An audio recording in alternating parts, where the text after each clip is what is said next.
ਧੰਨ ਵਾਹਿਗੁਰੂ ਸਾਹਿਬ ਜੀ।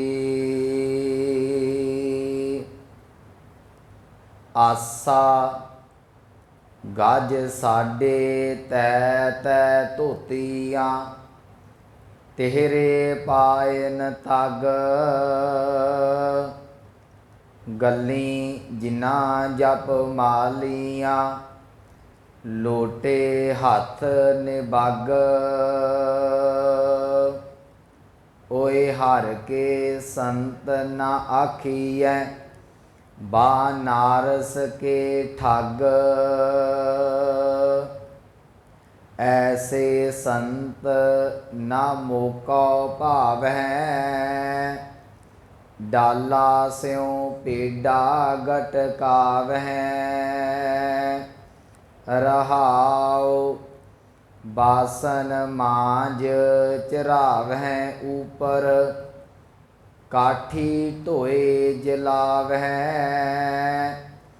ਬਸੁਦਾ ਖੋਦ ਕਰੈ ਦੋਏ ਚੂਲੇ, ਸਾਰੇ ਮਾਨਸ ਖਾਵਹਿ। ਓਏ ਪਾਪੀ ਸਦਾ ਫਿਰੈ ਅਪਰਾਧੀ, ਮੁਖੋਂ ਅਪਰਸ ਕਹਾਵੈ। ਸਦਾ ਸਦਾ ਫਿਰੈ ਅਭਿਮਾਨੀ, ਸਗਲ ਕੁਟੰਬ ਡੁਬਾਵਹਿ। ਜਿਤ ਕੋ ਲਾਇਆ ਤਿਤ ਹੀ ਲਾਗਾ, ਤੈਸੇ ਕਰਮ ਕਮਾਵੈ।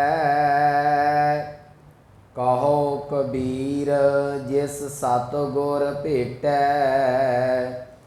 ਪੁਨਰਪ ਜਨਮ ਨਾ ਆਵੈ।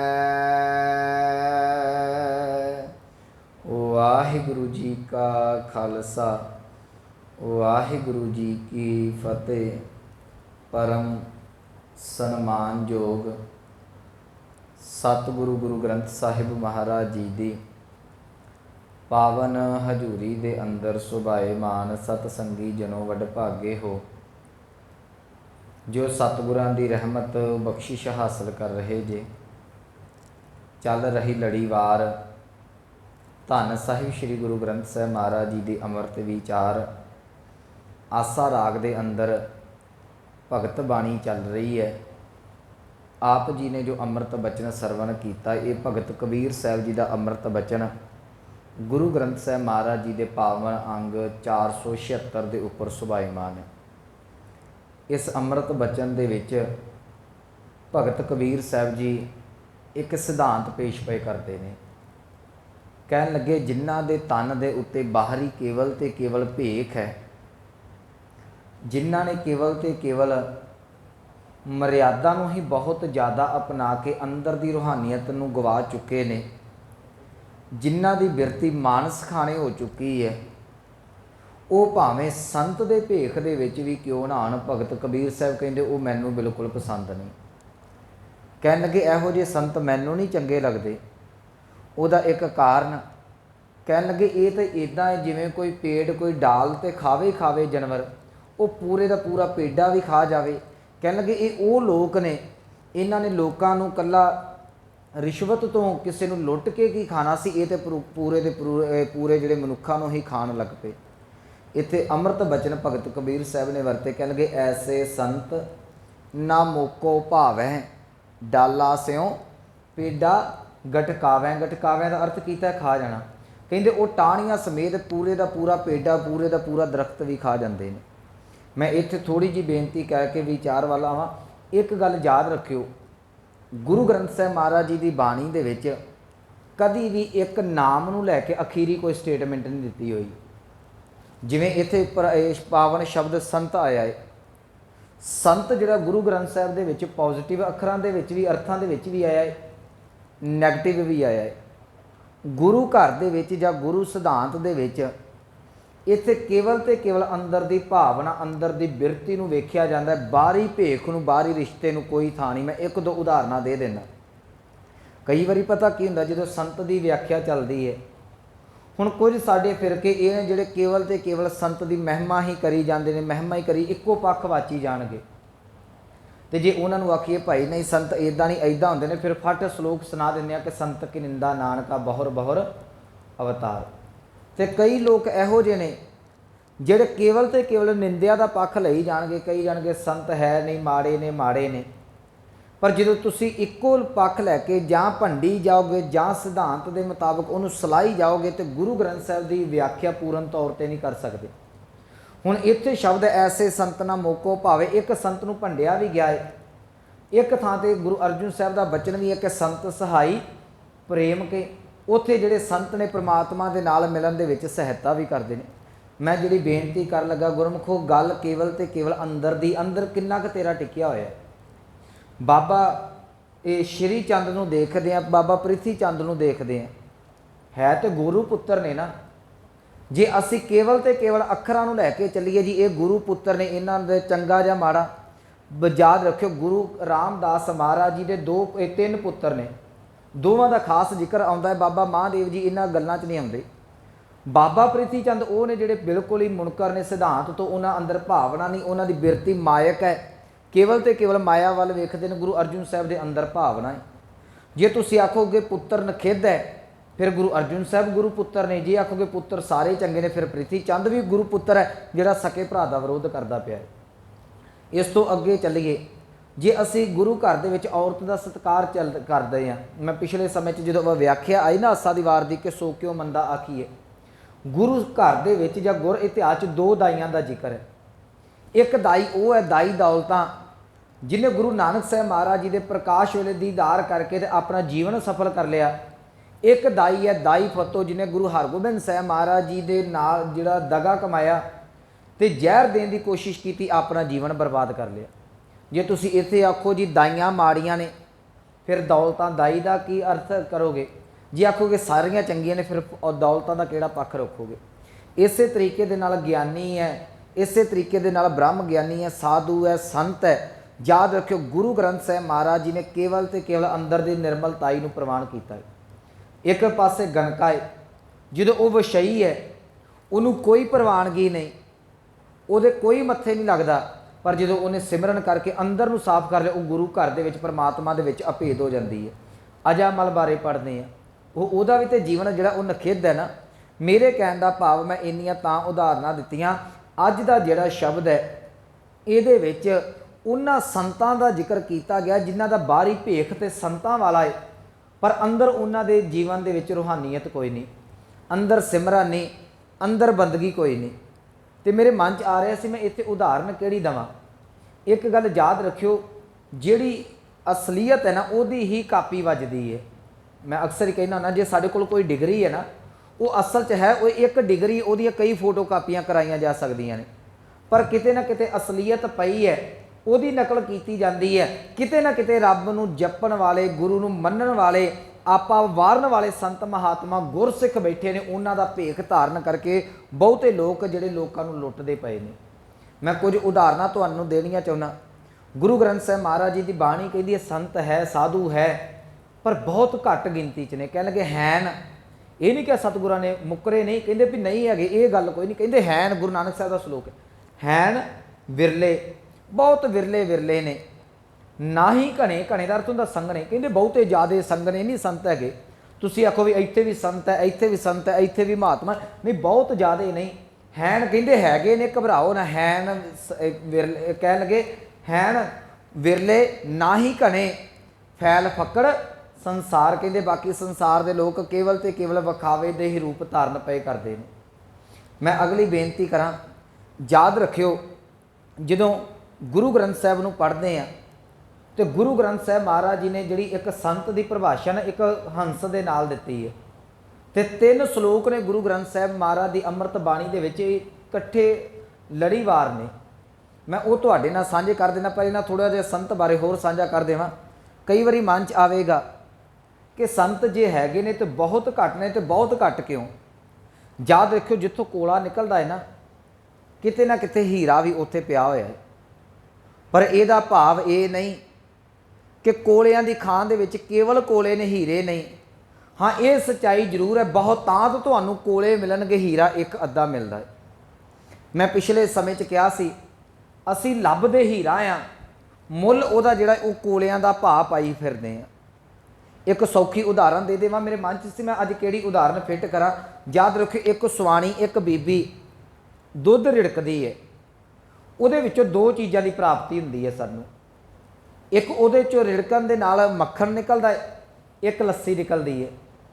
ਵੇਖਣ ਨੂੰ ਦੋਵੇਂ ਸਫੇਦ ਨੇ, ਪਰ ਉਹਨਾਂ ਦੇ ਤੱਤ ਦੇ ਵਿੱਚ, ਤਾਕਤ ਦੇ ਵਿੱਚ ਉਹ ਜ਼ਮੀਨ ਅਸਮਾਨ ਦਾ ਅੰਤਰ ਹੈ। ਯਾਦ ਰੱਖਿਓ, ਮੱਖਣ ਦਾ ਮੁਕਾਬਲਾ ਲੱਸੀ ਕਦੀ ਨਹੀਂ ਕਰ ਸਕਦੀ। ਪਰ ਇਹ ਸੱਚਾਈ ਹੈ, ਜੇ ਮੱਖਣ ਤਾਂ ਹੀ ਨਿਕਲਦਾ ਜੇ ਲੱਸੀ ਜਿਹੜੀ ਉਹ ਵੱਖ ਕੀਤੀ ਜਾਂਦੀ ਹੈ। ਮੱਖਣ ਤੇ ਲੱਸੀ ਨੂੰ ਵੱਖ ਕਰਾਂਗੇ ਤੇ ਫੇਰ ਹੀ ਮੱਖਣ ਨਿਕਲੇਗਾ, ਜਦੋਂ ਉਹਦਾ ਰੇੜਕਾ ਪਾਇਆ ਜਾਂਦਾ ਹੈ। ਜਦੋਂ ਰੂਹਾਨੀਅਤ ਦੇ ਮਾਰਗ ਤੇ ਚੱਲਦੇ ਜਿਹੜੇ ਮੈਂ ਸ਼ਲੋਕ ਕਹਿਣ ਲੱਗਾ, ਪਹਿਲੇ ਤੇ ਸ਼ਲੋਕ ਦੇ ਵਿੱਚ ਸਤਿਗੁਰਾਂ ਨੇ ਅੰਮ੍ਰਿਤ ਬਾਣੀ 'ਚ ਕਿਹਾ, ਕਹਿਣ ਲੱਗੇ ਹੰਸਾਂ ਦੇਖ ਤਰੰਦਿਆਂ। ਹੁਣ ਜਿਹੜੇ ਰੱਬ ਦੇ ਪਿਆਰੇ ਸੀ ਨਾ, ਬੰਦਗੀ ਕਰਨ ਵਾਲੇ, ਸਿਮਰਨ ਕਰਨ ਵਾਲੇ, ਉਹਨਾਂ ਦੇ ਵੱਲ ਵੇਖ ਕੇ ਤੇ ਦੂਸਰਿਆਂ ਦੇ ਮਨ ਦੇ ਵਿੱਚ ਵੀ ਚਾਅ ਪੈਦਾ ਹੋ ਗਿਆ। ਉਹਨਾਂ ਦੇ ਮਨ 'ਚ ਇਹ ਗੱਲ ਆ ਗਈ ਕਿ ਇਹ ਰੱਬ ਰੱਬ ਕਰਨਾ ਤੇ ਬੜਾ ਸੌਖਾ। ਲੋਕ ਆਉਂਦੇ ਨੇ, ਮੱਥੇ ਟੇਕਦੇ ਨੇ, ਭੇਟਾਵਾਂ ਬਹੁਤ ਨੇ, ਖਾਣ ਪੀਣ ਨੂੰ ਚੀਜ਼ਾਂ ਬਹੁਤ ਨੇ। ਪਰ ਉੱਥੇ ਸਤਿਗੁਰੂ ਕਹਿ ਲਗੇ ਹੋਇਆ ਕੀ? ਕਹਿ ਲਗੇ ਹੰਸਾਂ ਦੇਖ ਤਰੰਦਿਆ, ਬੱਗਾ ਆਇਆ ਚਾਓ। ਕਹਿੰਦੇ ਹੰਸਾਂ ਨੂੰ ਪਾਣੀ ਦੇ ਵਿੱਚ ਚੁੱਭੀ ਲਾਉਂਦਿਆਂ ਹੋਇਆ ਨਾ, ਬਗਲਿਆਂ ਦੇ ਅੰਦਰ ਵੀ ਚਾਹ ਪੈਦਾ ਹੋਇਆ ਕਿ ਸ਼ਾਇਦ ਅਸੀਂ ਵੀ ਹੰਸ ਦੇ ਵਾਂਗ ਮਾਣਕ ਮੋਤੀ ਜਿਹੜੇ ਉਹ ਚੁਗ ਸਕਦੇ ਹਾਂ।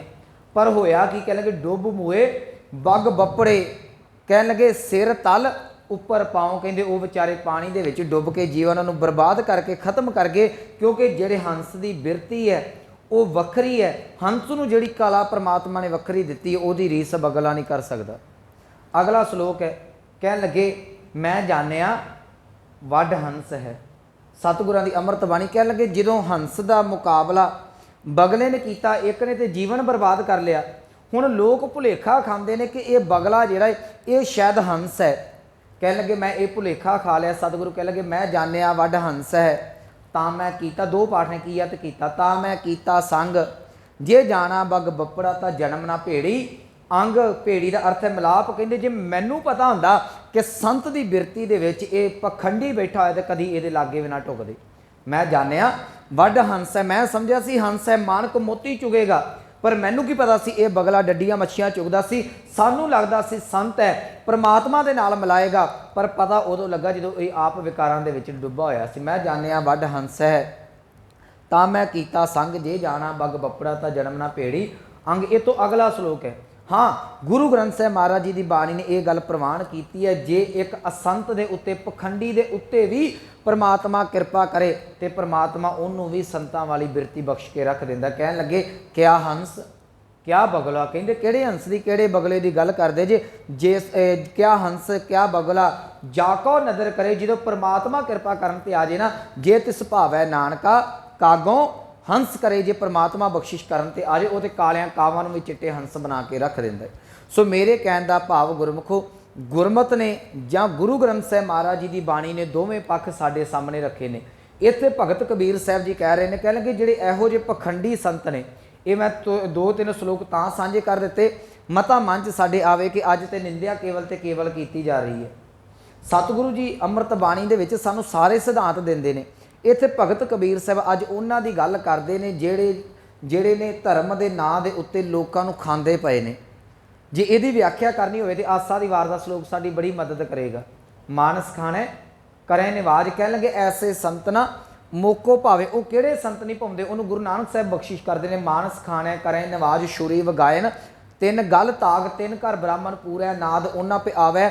ਉਹੀ ਸਾਧ ਕੂੜੀ ਰਾਸ ਕੂੜਾ ਵਾ ਪਾਰ ਕੂੜ ਬੋਲ ਕਰੇ ਆਹਾਰ ਸਰਮ ਧਰਮ ਕਾ ਡੇਰਾ ਦੂਰ ਨਾਨਕ ਕੂੜ ਰਹਿਆ ਭਰਪੂਰ ਮੱਥੇ ਟਿੱਕਾ ਤੇੜ ਧੋਤੀ ਕਾ ਖਾਈ ਹੱਥ ਛੁਰੀ ਜਗਤ ਕਾ ਸਾਈ ਨੀਲ ਵਸਤਰ ਪੈਰ ਹੋਵੇ ਪ੍ਰਵਾਨ ਮਲੇਸ਼ ਧਾਨ ਲੈ ਪੂਜੈ ਪੁਰਾਨ ਅਭਾਖਿਆ ਕਾ ਕੁੱਠਾ ਬੱਕਰਾ ਖਾਣਾ ਚੌਂਕੇ ਉੱਪਰ ਕਿਸੇ ਨਾ ਜਾਣਾ ਦੇਖਿਆ ਚੌਂਕਾ ਕੱਢੀ ਕਾਰ ਉੱਪਰ ਆਏ ਬੈਠੇ ਕੁੜਿਆਰ ਮਤ ਪਿੱਟੈ ਵੇ ਮਤ ਪਿੱਟੈ ਇਹ ਅੰਨ ਸਾਡਾ ਫਿੱਟੈ ਤਨ ਫਿੱਟੈ ਫੇੜ ਕਰੇਨ ਮਨ ਜੂਠੇ ਚੁਲੀ ਪ੍ਰੇਨ। ਇਹਦੀ ਚਲੋ ਆਪਾਂ ਵਿਆਖਿਆ ਡਿਟੇਲ ਦੇ ਨਾਲ ਪਿੱਛੇ ਥੋੜ੍ਹਾ ਸਮਾਂ ਹੋਇਆ ਕਰਕੇ ਆਏ ਹਾਂ। ਇੱਥੇ ਗੁਰੂ ਨਾਨਕ ਸਾਹਿਬ ਕਹਿ ਲਗੇ ਜਿਨ੍ਹਾਂ ਨੇ ਧਰਮ ਦਾ ਭੇਖ ਧਾਰਨ ਕੀਤਾ ਨਾ, ਉਹ ਹੀ ਮਨੁੱਖਾਂ ਦਾ ਘਾਣ ਕਰਦੇ ਪਏ ਨੇ। ਉਹਨਾਂ ਨੇ ਹੀ ਜਿਹੜਾ ਮਨੁੱਖਾਂ ਨੂੰ ਖਾਣਾ ਕੀਤਾ ਹੈ। ਤੇ ਇਹ ਸੰਤ ਇੱਕ ਫਿਰਕੇ ਦੇ ਨਾਲ ਨਹੀਂ, ਯਾਦ ਰੱਖਿਓ, ਇਕੱਲੇ ਸੰਤ ਸਿੱਖ ਸਮਾਜ ਦੇ ਵਿੱਚ ਨਹੀਂ, ਹਰੇਕ ਸਮਾਜ ਦੇ ਵਿੱਚ ਹੈ। ਤੇ ਗੁਰੂ ਨਾਨਕ ਸਾਹਿਬ ਦਾ ਸ਼ਲੋਕ ਮੈਂ ਪੜ੍ਹ ਕੇ ਤੇ ਵਿਚਾਰ ਵਾਲਾ ਆਵਾਂ। ਸਤਿਗੁਰੂ ਕਹਿੰਦੇ ਇਹਨਾਂ ਨੇ ਸਾਰਿਆਂ ਨੇ ਬਰਬਾਦੀ ਕਰਨੀ ਸ਼ੁਰੂ ਕੀਤੀ ਹੋਈ ਹੈ। ਕਾਦੀ ਕੂੜ ਬੋਲ ਮਲ ਖਾਏ। ਕਿ ਮੁਸਲਮਾਨ ਕਾਜ਼ੀਆਂ ਨੂੰ ਰਿਸਪੈਕਟ ਨਹੀਂ ਦਿੰਦੇ, ਉਹਨਾਂ ਦਾ ਸਤਿਕਾਰ ਨਹੀਂ ਸੀ ਕਰਦੇ ਸਨ, ਪਰ ਕਾਜ਼ੀਆਂ ਨੇ ਜਿਹੜਾ ਸੀ ਉਹ ਰਿਸ਼ਵਤ ਲੈ ਕੇ ਤੇ ਗਲਤ ਫੈਸਲੇ ਕਰਨੇ ਸ਼ੁਰੂ ਕਰ ਦਿੱਤੇ। ਕਾਦੀ ਕੂੜ ਬੋਲ ਮਲ ਖਾਏ, ਬਾਹਮਣ ਨਾਵੇ ਜੀਆਂ ਕਾਏ। ਤੇ ਬ੍ਰਾਹਮਣ ਜਿਹੜਾ ਹੈ ਉਹ ਮੰਤਰਾਂ ਦੀ ਤਾਕਤ ਦੇ ਨਾਲ ਇਹ ਗੱਲ ਕਹਿੰਦਾ ਹੈ ਕਿ ਤੁਹਾਡੇ ਘਰ ਪੂਜਾ ਹੋਵੇਗੀ, ਆਪਣੀ ਮਰਜ਼ੀ ਨਾਲ ਕਰਾਂਗਾ, ਨਹੀਂ ਤੇ ਮੰਤਰਾਂ ਦੇ ਨਾਲ ਤੁਹਾਡਾ ਨੁਕਸਾਨ ਕਰ ਦੇਵਾਂਗਾ। ਕਹਿੰਦੇ ਇਹ ਵੀ ਮੰਨ ਲਓ ਛੁਰੀ ਫੜੀ ਫਿਰਦਾ ਹੈ। ਕਾਦੀ ਕੂੜ ਬੋਲ ਮਲ ਖਾਏ, ਬਾਹਮਣ ਨਾਵੇ ਜੀਆਂ ਕਾਏ, ਜੋਗੀ ਜੁਗਤ ਨਾ ਜਾਣੈ ਅੰਧ।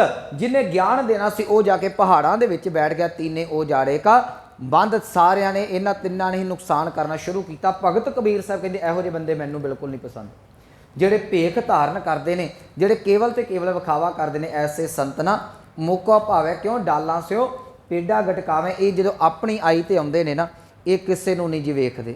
ਸੱਚੀ ਗੱਲ ਮੈਂ ਪਿਛਲੇ ਸਮੇਂ 'ਚ ਵੀ ਕਿਹਾ ਸੀ, ਜਿੰਨਾ ਅੱਜ ਧਰਮ ਦੀ ਦੁਨੀਆ ਦੇ ਵਿੱਚ ਭੋਲੇ ਭਾਲੇ ਲੋਕਾਂ ਨੂੰ ਲੁੱਟਿਆ ਜਾਂਦਾ ਨਾ, ਸ਼ਾਇਦ ਉਹਨਾਂ ਕਿਤੇ ਨਾ ਲੁੱਟਿਆ ਜਾਂਦਾ ਹੋਵੇ। ਬਾਹਰ ਕਿਤੇ ਨਾ ਕਿਤੇ ਕਿਸੇ ਦੇ ਮਨ 'ਚ ਕਈ ਵਾਰੀ ਤਰਸ ਆ ਸਕਦਾ, ਕੋਈ ਆਖੇ ਨਹੀਂ ਯਾਰ ਬੰਦਾ ਗਰੀਬ ਹੈ ਬਖਸ਼ ਦਿਓ, ਪਰ ਸੱਚੀ ਗੱਲ ਧਰਮ ਦੀ ਦੁਨੀਆ 'ਚ ਨਹੀਂ ਕਿਸੇ ਨੂੰ ਬਖਸ਼ਿਆ ਜਾਂਦਾ। ਪੁਰਾਣੇ ਸਮਿਆਂ 'ਚ ਕੀ ਹੁੰਦਾ ਸੀ, ਇਹ ਜਿਹੜੇ ਵਿਦਵਾਨ ਸਨ, ਜਿਹੜੇ ਬ੍ਰਾਹਮਣ, ਜਿਹੜੇ ਪੰਡਿਤ ਸਨ, ਉਹ ਆਪਣੀ ਮਰਜ਼ੀ ਦੀ ਘਰਾਂ ਦੇ ਵਿੱਚੋਂ ਪੂਜਾ ਲੈ ਕੇ ਆਉਂਦੇ ਹੁੰਦੇ ਸਨ। ਉਹਨਾਂ ਨੂੰ ਗਰੀਬ ਅਮੀਰ ਦੇ ਨਾਲ ਕੋਈ ਫਰਕ ਨਹੀਂ ਪੈਂਦਾ। ਸੋ ਮੈਂ ਵਿਚਾਰ ਨੂੰ ਨੇੜੇ ਰੱਖਾਂ। ਆਖਰ ਅੱਜ ਭਗਤ ਕਬੀਰ ਸਾਹਿਬ ਇਹੋ ਜਿਹੇ ਪਖੰਡੀਆਂ ਦਾ ਜ਼ਿਕਰ ਕਰਦੇ ਨੇ, ਐਸੇ ਸੰਤ ਨਾ ਮੋਕੋ ਪਾਵੇ। ਉਹ ਕਿਹੜੇ ਸੰਤ ਚੰਗੇ ਨਹੀਂ ਲੱਗਦੇ, ਉਹਦਾ ਜ਼ਿਕਰ ਸਮੁੱਚੇ ਸ਼ਬਦ 'ਚ ਕੀਤਾ ਜਾ ਰਿਹਾ ਹੈ। ਆਸਾ ਰਾਗ ਦਾ ਇਹ ਭਗਤ ਕਬੀਰ ਸਾਹਿਬ ਦਾ ਬਚਨ ਹੈ। ਗੱਜ ਸਾਡੇ ਤੈ ਤੈ ਧੋਤੀਆਂ ਤੇਹਰੇ ਪਾਇਨ ਤਗ। ਗੱਜ ਸ਼ਬਦ ਜਿਹੜਾ ਇਹ ਫਾਰਸੀ ਦਾ ਹੈ। ਗੱਜ ਦੇ ਜਿਹੜੇ ਮਹਾਨ ਕੋਸ਼ ਦੇ ਵਿੱਚ ਭਾਈ ਕਾਨ ਸਿੰਘ ਨਾਭਾ ਉਹਨਾਂ ਨੇ ਤਕਰੀਬਨ 10 ਅਰਥ ਕੀਤੇ ਨੇ।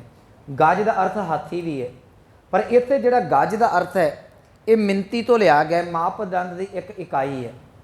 ਤੇ ਭਾਈ ਕਾਨ ਸਿੰਘ ਨਾਭਾ ਲਿਖਦੇ ਨੇ, ਕਹਿੰਦੇ ਪੁਰਾਣੇ ਸਮਿਆਂ ਦੇ ਵਿੱਚ 48 ਉਂਗਲਾਂ ਦਾ ਇੱਕ ਗੱਜ ਹੁੰਦਾ ਸੀ, ਕਦੀ ਇਹ 36 ਇੰਚਾਂ ਦਾ ਗੱਜ ਰਿਹਾ। ਇਹ ਗੱਜ ਦਾ ਜਿਹੜਾ ਮਾਪਦੰਡ ਹੈ ਨਾ, ਉਹ ਵੱਧਦਾ ਘਟਦਾ ਰਹਿੰਦਾ ਹੈ। ਇਹ ਸੋ ਇੱਥੇ ਜਿਹੜਾ ਗੱਜ ਹੈ, ਜਦੋਂ ਕੱਪੜਾ ਮਿਣਿਆ ਜਾਂਦਾ ਸੀ ਉਹ ਗਜਾਂ ਦੇ ਵਿੱਚ ਮਿਣਿਆ ਜਾਂਦਾ ਹੈ, ਤੇ ਅੱਜ ਚਲੋ ਮੀਟਰ ਦੇ ਵਿੱਚ ਮਿਣਿਆ ਜਾਂਦਾ ਹੈ। ਪਰ ਕਈ ਵਾਰ ਹੁਣ ਪਲਾਟ ਦੇਖਦੇ ਹਾਂ, ਉਹ ਵੀ ਗਜਾਂ ਦੇ ਵਿੱਚ ਵੀ ਮਿਣਤੀ ਹੁੰਦੀ ਹੈ। ਇਹ ਕੇਵਲ ਤੇ ਕੇਵਲ ਇਹ ਮਾਪਦੰਡ ਦਾ ਜਿਹੜੀ ਇਕਾਈ ਦਿੱਤੀ ਹੋਈ ਹੈ। ਭਗਤ ਕਬੀਰ ਸਾਹਿਬ ਕਹਿ ਲਗੇ ਗੱਜ ਸਾਡੇ ਤੈ ਤੈ ਧੋਤੀਆਂ, 3.5 ਗੱਜ ਦੀਆਂ ਧੋਤੀਆਂ ਬੰਨੀ ਫਿਰਦੇ ਨੇ। ਤੇਹਰੇ ਪਾਇਨ ਤੱਗ, ਤੇ ਤਿੰਨਾਂ ਤੱਗਾਂ ਵਾਲਾ, ਤਿੰਨਾਂ ਜਿਹੜਾ ਧਾਗਿਆਂ ਵਾਲਾ ਇਹ ਜਨੇਊ ਪਾਈ ਫਿਰਦੇ ਨੇ। ਗੱਜ ਸਾਡੇ ਤੈ ਤੈ ਧੋਤੀਆਂ ਤੇਹਰੇ ਪਾਇਨ ਤੱਗ। ਅੱਗੇ ਕਹਿ ਲਗੇ ਗਲੀ ਜਿਨ੍ਹਾਂ ਜਪ ਮਾਲੀਆਂ। ਇਹਦਾ ਪਾਠ ਗਲੀ ਨਹੀਂ ਕਰਨਾ, ਕਿਉਂਕਿ ਗੁਰਬਾਣੀ ਸਮੁੱਚੀ ਬਾਣੀ ਦੇ ਵਿੱਚ ਅਦਕ ਕਿਤੇ ਨਹੀਂ ਲੱਗਾ। ਤੇ ਜੇ ਅਦਕ ਤੋਂ ਬਿਨਾਂ ਪਾਠ ਕਰਾਂਗੇ ਗਲੀ, ਤੇ ਉਹ ਗੱਲਾਂ ਹੋ ਜਾਣਗੀਆਂ। ਗਲੀ ਤੇ ਗਲ ਇਹਨਾਂ 'ਚ ਅੰਤਰ ਹੈ। ਇਹ ਜੇ ਅਦਕ ਤੋਂ ਬਿਨਾਂ ਕਰਾਂਗੇ ਗਲੀ, ਗਲੀ ਦਾ ਅਰਥ ਇੱਕ ਪਿੰਡਾਂ ਦੇ ਵਿੱਚ ਗਲੀ ਵੀ ਕੀਤਾ ਜਾਂਦਾ ਹੈ। ਇੱਥੇ ਗਲੀ ਜਿਨ੍ਹਾਂ ਦੇ ਗਲੀ ਜਿਨ੍ਹਾਂ ਜਪ ਮਾਲੀਆਂ, ਜਿਨ੍ਹਾਂ ਦੇ ਗਲਾਂ ਦੇ ਵਿੱਚ ਜਪ ਮਾਲੀ ਦਾ ਅਰਥ ਹੈ ਮਾਲਾ ਪਾਈ ਜਾਂਦੀ ਹੈ। ਗਲੀ ਜਿਨ੍ਹਾਂ ਜਪ ਮਾਲੀਆਂ, ਉਹਨਾਂ ਨੇ ਗਲਾਂ ਦੇ ਵਿੱਚ ਆਪਣੇ ਜਪ ਮਾਲੀਆਂ ਮਾਲਾ ਟੰਗੀਆਂ ਹੋਈਆਂ ਨੇ। ਲੋਟੇ ਹੱਥ ਨਿਬੱਗ, ਨਿਬੱਗ ਦਾ ਅਰਥ ਹੈ ਚਮਕਦੇ ਹੋਏ, ਲਿਸ਼ਕਦੇ ਹੋਏ। ਕਹਿੰਦੇ ਗਲਾਂ ਦੇ ਵਿੱਚ ਜਪ ਮਾਲੀਆਂ ਨੇ, ਗਲਾਂ ਦੇ ਵਿੱਚ ਮਾਲਾ ਪਾਈਆਂ ਹੋਈਆਂ ਨੇ, ਤੇ ਹੱਥਾਂ ਦੇ ਵਿੱਚ ਐਂ ਲਿਸ਼ਕਦੇ ਹੋਏ ਲੋਟੇ ਫੜੇ ਹੋਏ ਨੇ। ਤੇ ਅੱਗੇ ਭਗਤ ਜੀ ਕਹਿਣ ਲੱਗੇ ਓਏ ਹਰ ਕੇ ਸੰਤ ਨਾ ਆਖੀਆਂ। ਕਹਿੰਦੇ ਓਏ ਲੋਕੋ ਕੀ ਹੋ ਗਿਆ ਤੁਹਾਨੂੰ, ਇਹਨਾਂ ਨੂੰ ਹਰੀ ਦੇ ਸੰਤ ਨਾ ਕਿਓ, ਇਹਨਾਂ ਦੀਆਂ ਧੋਤੀਆਂ ਤੇ ਨਾ ਜਾਇਓ, ਇਹਨਾਂ ਦੇ ਧਾਗਿਆਂ ਤੇ ਨਾ ਜਾਇਓ, ਇਹਨਾਂ ਦੀਆਂ ਗਲਾਂ ਵਿੱਚ ਪਾਈਆਂ ਹੋਈਆਂ ਮਾਲਾ ਤੇ ਨਾ ਜਾਇਓ। ਇਹ ਸੰਤ ਨਹੀਂ ਜੇ, ਇਹ ਪਖੰਡੀ ਤੁਰੇ ਫਿਰਦੇ ਜੀ। ਓਏ ਹਰ ਕੇ ਸੰਤ ਨਾ ਆਖੀਆਂ, ਇਹਨਾਂ ਨੂੰ ਕਿਤੇ ਭੁੱਲ ਕੇ ਵੀ ਤੁਸੀਂ ਸੰਤ ਨਾ ਕਹਿ ਦਿਓ। ਇਹ ਕੌਣ ਹੈ ਜੀ? ਬਨਾਰਸ ਕੇ ਠੱਗ ਕਹਿੰਦੇ, ਇਹ ਤੇ ਬਨਾਰਸ ਦੇ ਠੱਗ ਨੇ। ਉਹਦਾ ਇੱਕ ਕਾਰਨ ਹੈ, ਬਨਾਰਸ ਦੀ ਧਰਤੀ ਤੇ ਨਾ ਪੁਰਾਣੇ ਸਮਿਆਂ ਦੇ ਵਿੱਚ ਸੰਤਾਂ ਦਾ ਗੜ੍ਹ ਮੰਨਿਆ ਜਾਂਦਾ ਸੀ। ਜਿੰਨੇ ਵਿਦਵਾਨ ਹੋਏ ਨੇ ਇਹ ਬਹੁਤ ਜ਼ਿਆਦਾ ਬਨਾਰਸ ਦੀ ਧਰਤੀ ਤੇ ਹੋਏ ਨੇ। ਤੇ ਜਦੋਂ ਵਿਦਵਤਾ ਕੇਵਲ ਤੇ ਕੇਵਲ ਵਿਦਵਤਾ ਰਹਿ ਜੇ, ਅੰਦਰ ਰੂਹਾਨੀਅਤ, ਅੰਦਰ ਪ੍ਰੇਮ, ਅੰਦਰ ਸ਼ਰਧਾ ਮੁੱਕ ਜਾਵੇ ਨਾ, ਯਾਦ ਰੱਖਿਓ ਉਹ ਵਿਖਾਵਾ ਰਹਿ ਜਾਂਦਾ ਹੈ।